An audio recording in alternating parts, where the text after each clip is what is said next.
This video is going to be all about Roman numerals and labeling chords in keys. So up until this point, we've talked about triads and seventh chords, and that's all that we need to know about labeling Roman numerals in keys now. Now, also, all that we have done is labeling chords using letter names. So a C major chord, an E minor chord, A major minor seventh, so on and so forth. We're using the letter names. In music theory and music in general, we actually use Roman numerals to describe what the chords are and how they relate to the key. All right? So we're going to go to, actually, instead of using C major, because we just use it so much, I'm going to use F major, which is also a pretty easy key to think about.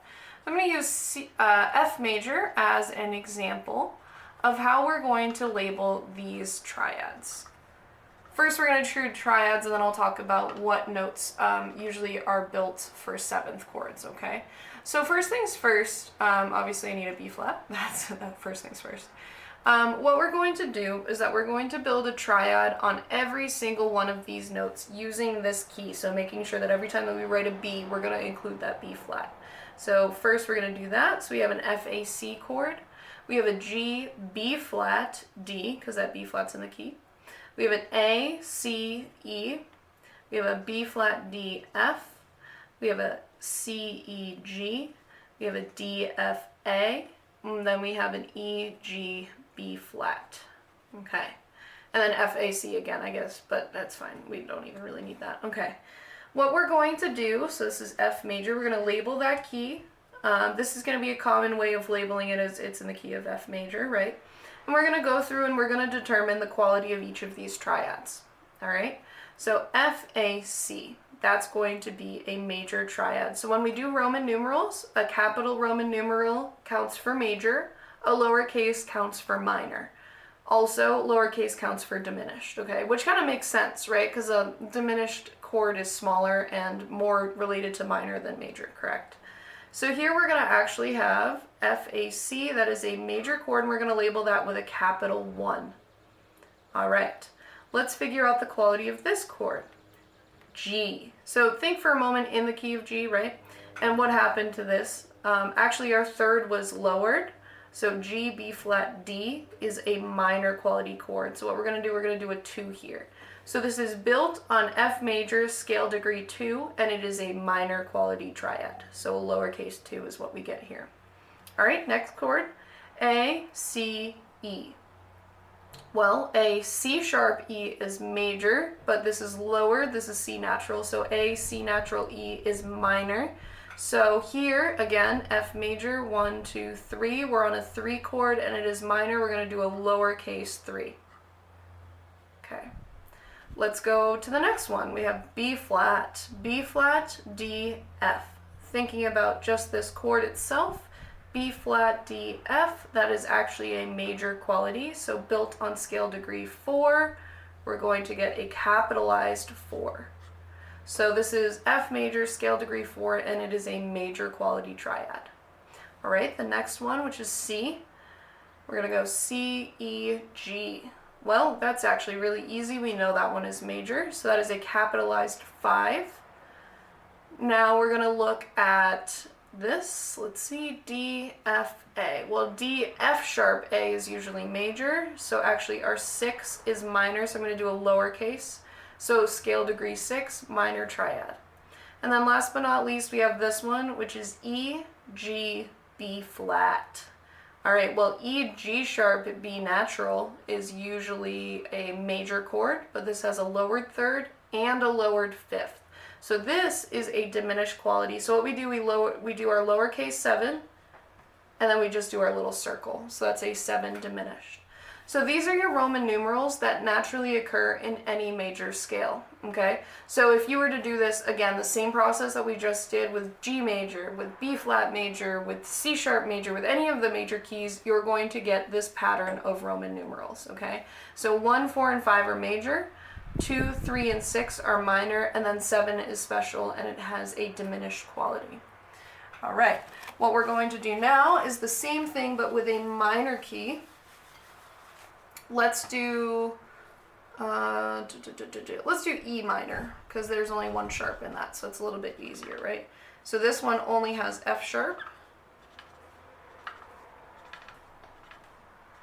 I won't leave, yeah, okay. Great, so we're gonna do that same thing. We're gonna write a triad on every single one of those notes, including that F sharp if we run into it, which at this point we haven't yet.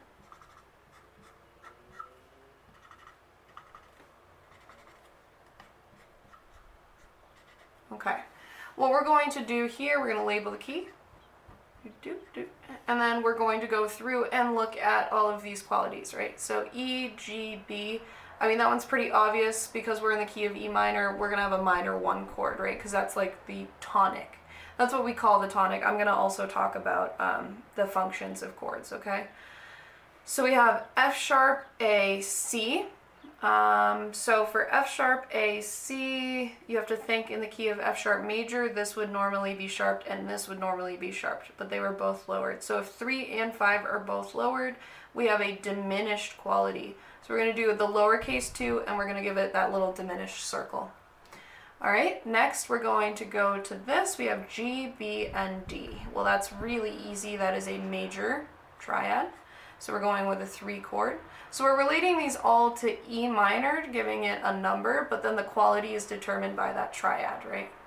All right, next we have A, C, E. Well, A, C sharp, E is major. So what happened? The third was lowered. We're going to have a minor 4. Next, we're going to have a 5. B, D, F sharp. All right, so B, D sharp, F sharp is normally major, but that third was lowered, so we're actually going to have a lowercase 5. Then we're going to go on to 6, C, E, G, really easy chord there. We know that is major 6. Now, last but not least, we have D, F sharp, A. D, F sharp, A. All right, well, that's a major chord, right? So D, F sharp, A, so we're going to do that. All right, so again, if you were to go through this and do any minor scale that comes to mind, any natural minor scale that comes to mind, and put your triads on, these are your Roman numerals that you're going to get. You're going to get the minor 1, diminished 2, major 3, 4, 5 minor, 6, and 7 major.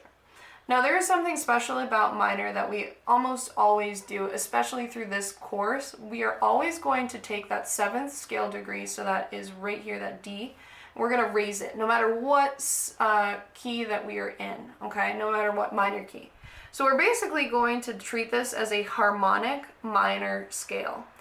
And all of our Roman numerals and your natural, like, common practice, what you find throughout all of music theory, people always raise that 7th scale degree to change some qualities of a couple of these chords. Very important chords. So the reason why we do that is because with a D sharp, it creates more of a pull toward E. So anytime that you hear a 7 to a 1, or even a 5, because it's going to affect this with that D sharp, 5 to a 1, when you play chords, it's going to sound like a stronger pull from 5 to 1 as a cadence, or a 7 to 1 as a cadence. Yes, we're going to talk about cadences soon, but still, you should be at least somewhat familiar with the idea of a cadence, all right? So the reason being that we raise our 7th scale degree is to make a pull to E major, or that E tonic, that home bass, stronger, okay? So if I were to go through and I was to raise all these Ds, it's going to affect 3 chords. This one we're not going to exactly talk about too much because 3 chords really don't show up that often. If you look through a lot of music, especially classical, in the classical era, you're not going to find many 3 chords at all. But we will still talk about it just to figure out what happened to it. So G, B, D sharp. Well, originally it was major, but then I raised that 5th, which makes this an augmented quality. All right, what happens here? B, D sharp, F sharp. This actually makes it a major quality, and this is really important. Having a major 5 to a minor 1 is a very strong pull to the ear to hear that we are in the key of E minor. And then last but not least, we're going to look here. We have a D sharp, F sharp, A. That is a weird chord because we're not really familiar with thinking in the key of D sharp, right? So what we're going to do is, what my little trick when thinking about chords like this that are a little bit harder, I subtract the same amount of distance from each.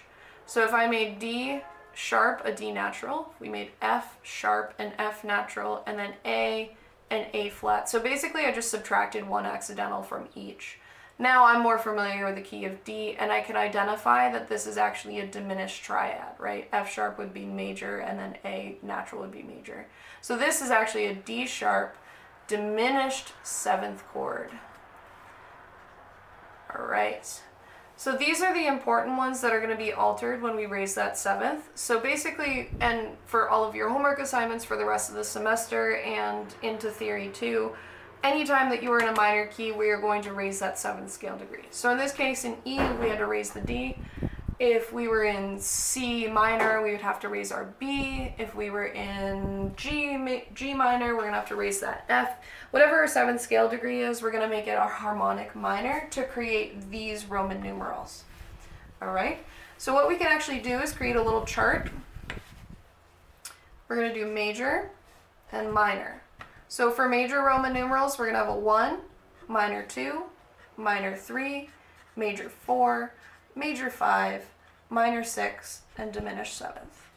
For minor, we're going to have a minor 1, diminished 2, major 3, I'm going to put in parentheses and augmented, minor 4, major 5 if we raise that scale degree, which we're going to do, major 6, and then that 7 is also diminished if we raise that 7th scale degree. So similarities, 5 and 7 are the same because we're basically kind of like borrowing those chords from that major key. And then other than that, everything is kind of switched, you know, like major and minor, major minor, major minor, and then this is kind of a special case. All right, so what we do from here is if we can identify a passage and identify chords in that passage and you know what key you're in, you can label our Roman numerals on what the scale degree is, okay? What we're going to do is talk about chords that are most commonly shown, especially what chords are shown as 7th chords. So usually, obviously 1 is going to show up a lot. If we're like in the key of C major, 1 is going to show up all the time, right? Because you're going to see a C major chord all the time. 2, whenever we see a 2, it's usually in first inversion. And I'll explain why, but we're going to keep going. 3 is pretty uncommon. We're really not going to see 3 too much. 4 is relatively common. 4 and 2 are very closely related. And then we have 5, which is very common, and usually that has a 7th on it. And then this is where we call it a dominant 7th, because this is a dominant function. I'm going to talk about dominant functions soon. Sometimes actually 2 can sometimes have a 7th on it, 2, 6, 5, you'll see that a little bit. 6, usually just in a triad is minor. 7, you are going to find usually has a 7th on it as well. Okay? So what we do when we think about chord progressions is that they go through what I've been starting to say, tonic, dominant, predominant, things like that, okay? So tonic chords or tonic functions are 1 chords, right? So that's tonic, that's home. It's going to be tonic. What we call dominant is actually a 5 chord, which is why when we build these, we're going to do them in a major minor quality, right? Which I was kind of saying in that last video on 7th chords, major minor is also called dominant, and this is why, because 5, 7 chords always show up as a major minor 7th quality. So these are interchangeable. You're going to hear people say E dominant 7 or E major minor 7, and they are talking about the same chord. Dominant also includes our 7th chords. And that's because in music, and actually there's theorists that are out there, and they have studied a whole amount, a huge array of classical music, and have found that actually 7 usually goes to 1 and 5 goes to 1 relatively often. So these are considered dominant. So usually we will go from a dominant chord to a tonic. Then we have one more that we're going to talk about, and that is predominant, which you can kind of guess is going to show up before a dominant chord, right? Predominant to dominant to tonic, and that includes 2 and 4. These are our predominant functions. So you can kind of create a chord progression in your mind that's going to go 4, 5, 1, 4, 7, 1, 2, 5, 1, 2, 7, 1, you know, whatever you want, as long as you go in the order of predominant to dominant to tonic, you're actually going to be right in that era of classical music and performing your chord progressions in a very common practice way. The reason why 2 is usually in an inversion, I'm going to show you why. Let's see, if we're in C major, our 4 chord is F major, F-A-C. And then our 2 chord is actually a D, F, A, but in first inversion. So if you look at these 2 chords, look how similar they are. F is the same, A is the same. The only difference is this whole step from C to D. So that's why this is always in first inversion, because in your ear it's going to sound a lot like a 4 chord. And putting it in that first inversion and making sure that your F is on the bottom makes it an even stronger sound to 4. That way we can either do a 2-5-1 or a 4-5-1, and your ear's going to hear a similar kind of thing. All right, so that should be it. Yeah, great. I mean, you can do the same thing with minors. Obviously, this is still a tonic function. This is still going to show up in first inversion. This is still a predominant function. 5, 7, it's always going to stay the same if we raise that leading tone like I was talking about. The only difference is actually your 7th chord is going to be fully diminished. Just because of the key in minor, you're going to get a fully diminished instead of a half. If you raise that leading tone, which you should, right? Great. All right, so that should be it.